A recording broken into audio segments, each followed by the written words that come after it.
मानदेश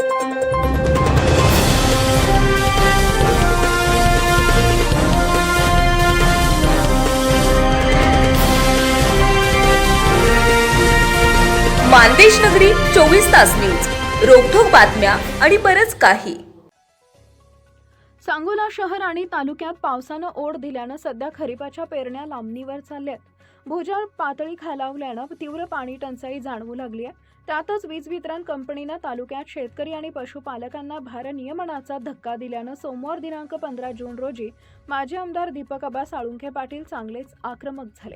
वाढत्या भारनियमनाविरोधात त्यांनी आपल्या असंख्य कार्यकर्त्यांना घेऊन थेट महावितरणच्या कार्यालयात धडक दिली आणि याबाबत संबंधित प्रशासनाला जाब विचारला.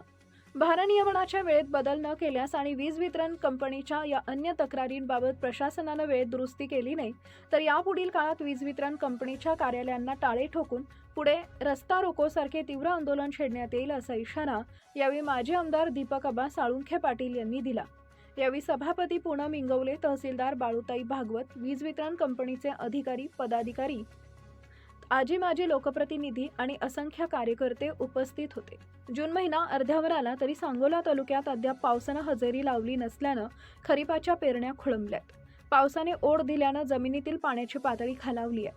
त्यातच सांगोला तालुक्यात वीज वितरण कंपनीनं मोठ्या प्रमाणात भारनियमन सुरू केल्यानं शेतातील पिके जळून चालली आहेत. जनावरांच्या चाऱ्यांचा आणि पिण्याच्या पाण्याचा प्रश्न देखील गंभीर होऊ लागलाय.